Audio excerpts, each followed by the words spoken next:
దొరకకూడదని చాలామంది కృష్ణుడు చాలా ప్రయత్నం చేశాడు, రైవారం చేశాడు.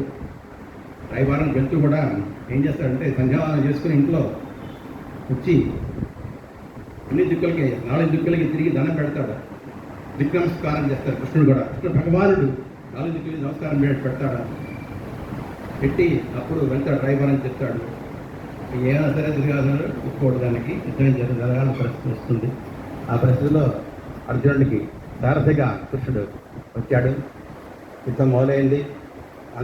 వాళ్ళు ఆ పుష్యమి నక్షత్రం రోజున బయలుదేరితే యుద్ధంలో గెలుస్తామని అటు దుర్యోధనుడు అనుకున్నాడు, ఇటు ధర్మరాజు అనుకున్నాడు. యుద్ధంలో ఒకరికి విజయం జరుగుతుంది. అదే జరిగింది. ధర్మం ఇప్పుడు గెలుస్తుంది. అదే అలాగే దుర్యోధనుడు తల్లి దగ్గరికి వెళ్ళి నన్ను ఆశ్రయించమని గెలిచేట్టుగా అంటే ఆవిడ ఒకటే మాట చెప్తాను, ధర్మం ఎటుంటాడు కృష్ణుడు ఉంటాడు కాబట్టి ధర్మం ఎటుంటే వాళ్ళు గెలుస్తారు, కృష్ణుడు ఎటుంటే ఆవిడ గెలుస్తారు అని చెప్పి ఒకటే మాట చెప్తుంది ఆవిడ. నేను నేను జీవించలేను. కానీ దుర్యోధనుడు ఇప్పుడు కన్నా పెద్దవాళ్ళకి వెళ్తే ఏం చేస్తారు, నమస్కారం పెట్టి నమస్కారం చేస్తారు, అలాంటి దీర్ఘవర్షం కావాలంటారు. అది జనరల్గా చెప్పాలి, రూల్ ప్రకారం చేసుకుంటారు. అలాగే భీష్ముడి దగ్గరికి వెళ్ళాడు దుర్యోధనుడు, దీర్ఘవర్షం కావాలంటాడు. తప్పదు అది. అలా కాదు, తప్పని కాదు, తప్పదు. మళ్ళీ ఏం చేస్తాం, తొందరగా పోయేవాడు 18 రోజులు చనిపోతాడు అని తెలిసి కూడా తప్పదు. అలాగే అంతే ఆశీర్వాదం కామన్ ఆశీర్వాదం. అట్లాగే ఈ అర్జునుడు కోరిక మేరకు అక్కడ 2 ఉభయ సంధ్యాల మధ్యలో ప్రధాని చెప్పడం జరిగింది.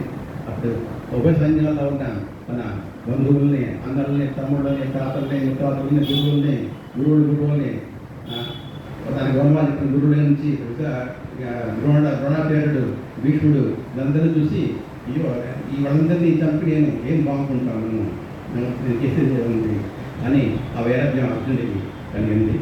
ఈ వైరాగ్యం యుధిష్ఠిరుడికి ఎప్పుడు కలిగింది? యుద్ధం అయిపోయిందా కలిగింది.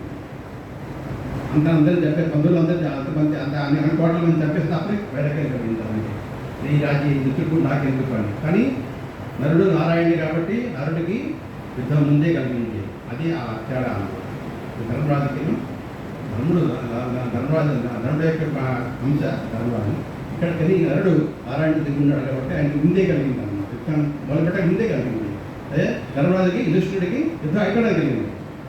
ఆయన అదే సముదాయానికి చాలా అవస్థలు పెడతారు. వ్యాసుడు ఇతర ఋషులు చాలామంది ఎన్ని అవస్థలు పెడతారు అక్కడ. మరి అత్యాచారం వెళ్ళిపోతాయి అన్నమాట. చివరికి భీష్ముడి దగ్గర లెక్కించాడు కృష్ణుడు.